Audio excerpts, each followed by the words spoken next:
नमस्ते शेतकरी मित्रांनो, आज 28 एप्रिल 2026 आहे. कांदा मुळा भाजी अवघी विठाई माझी, लसूण मिरची कोथिंबिरी अवघा झाला माझा हरी म्हणणारा सावतामाळी. सगळे संत पंढरपूरला गेले, जगाचा पोशिंदा पांडुरंग सावतामाळ्यांना भेटायला आलेत. सगळ्या संतांनी नामात देव सांगितला आहे, ह्या संतांनी कामात देव सांगितला आहे. आणि त्यांच्याच ह्या संजीवन समाधीच्या पावनभूमीमध्ये आपली ही सावता महाराज आंबाबाग या नावानं 11,000 झाडाची आंब्याची बाग आहे. आणि बाकीची 10,000 झाडं आहेत, ज्याच्यामध्ये चिंच आहे, वड आहे, पिंपळ आहे, लिंबोणी आहे, जांभळ आहे, शेवगा आहे, नारळ आहे, सुपारी आहे, काजू आहे, सागवान आहे. अशा विविध प्रकारची झाडं आपल्याकडे इथं आहेत, जे मधमाशी इथं आली पाहिजेत, नैसर्गिक पॉलिनेशन झालं पाहिजे, त्यावर आपण काम करतो आहे. आपली बाग ही ऑर्गॅनिक प्लस होमिओपॅथीमध्ये काम करणारा आपण एक शेतकरी आहे. आणि आज आपली ही बाग बघायला सांगोला तालुक्यातील शिरभावी गावचे हे कुटुंबीय आहेत. आपण त्यांनाच विचारू की सर, आपलं नाव सांगा आणि आपण आमची ही बाग बघायला यायचं नेमकं कारण काय सांगा. मी विलास तांबळे.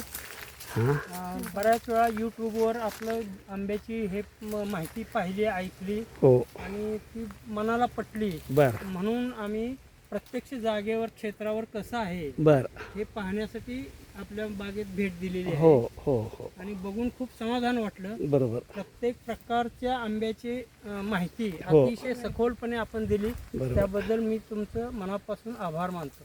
धन्यवाद. सर, आपण काय सांगाल. आमची शिरभावीला शेतजमीन आहे. हो. तिथं आम्हाला आंब्याची बाग वाढवायची आहे. बरं. त्यासाठी आम्ही वेगवेगळ्या व्हरायटी बघत होतो. हो. तर यूट्यूबला जी माहिती मिळाली त्यानुसार आम्ही प्रत्यक्ष बघून पुढे लागवड करायची ठरवली आहे. त्या इथूनच आम्ही इथं भेट दिली आहे. अतिशय उत्तम बाग आहे आणि जर आपल्याला आंब्याचे योग्य ते ज्ञान पाहिजे असेल तर जरूर भेट देणे. बरोबर.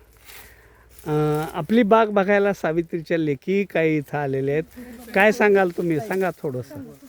बोला बोला बोला. काय आता शेतकरी म्हणून बोलायचं आहे. मला इथली बाग बघून अतिशय छान वाटलं. खूप प्रकारचे आंबे इथं दिसले. आणि त्यातल्या त्यात मला सावता आंबा आणि शरद आंबा हा खूपच आवडला. बरोबर. आणि खूप छान वातावरण आहे इथं. बरोबर. आणि काकांनी खूपच सखोल माहिती दिली, त्याबद्दल आम्ही आभारी आहोत. धन्यवाद. सर, महाराष्ट्रातला शेतकरी एकीकडे आत्महत्या करतोय, विशेषतः विदर्भ असेल, मराठवाडा असेल, आणि तरुण वर्ग शेतीपासून दुरावत चालला आहे. काय सांगाल त्यांना.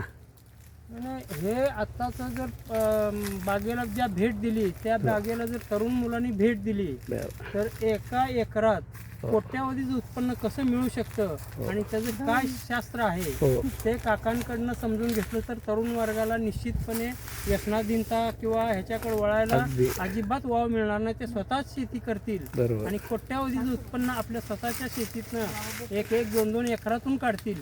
असं हे शरद आंबा आणि त्यांचे बाकीचे व्हरायटीज इतकं उत्पन्न देतात. आणि प्रत्यक्ष इकॉनॉमी त्यांची साईटवर येऊन क्षेत्रावर येऊन आम्ही बघितली आणि ती खरोखर तसं उत्पन्न मिळतंय आणि ते घेतात ते. म्हणून मी पण आता स्वतः माझ्या शेतात हा प्रयोग सुरू करतो. धन्यवाद सर. पाण्याच्या नियोजनाबद्दल आपण काय सांगाल शेतकऱ्यांना. पाण्याचं नियोजन माझं स्वतःचं म्हणलं तर NRBCच्या कार्यक्षेत्रात माझं शेती येते. माझी स्वतःच्या 2 विहिरी आहेत, एक बोर आहे आणि एक 75 लाख लिटरचं एक क्षेत्र आत्ताच मी पूर्ण केलंय. बर. आणि त्याच्यात आता कागद टाकायचा आहे. ते टाकल्यानंतर माझं सर्व इरिगेशन स्वतःच्या ह्यानं अतिशय परफेक्टपणे होणार आहे. अगदी बरोबर. त्यामुळे पाण्याची निर्भरता माझी 100% स्वतःची आहे. आणि ह्यांचं बरोबर. कमी पाण्यावर. बोला ना, तुम्ही बोला ना. काय सदरची बाग ही जी आहे तर ह्या भागात थोडंसं पाण्याची कमतरता असून देखील एक उत्तम प्रकारे जपलेली बाग आपल्याला उदाहरण म्हणून बघता येईल. अगदी बरोबर आहे. धन्यवाद. आपण आमच्या बागेला भेट दिली. अजून एक 8 ते 10 दिवसानंतर आमचा आंबा तयार होईल किंवा पाडाला येणं आपण म्हणतो. आणि आजच आम्ही आपल्याला निमंत्रण देतो आहे की आमची बाग पाडाला आल्यानंतर किंवा आमचा माल हार्वेस्ट करायच्या वेळेला एकदा आपण आमच्या बागेला भेट द्या, आमच्या आंब्याची चव चाखायला या. हे आग्रहाचं निमंत्रण. धन्यवाद.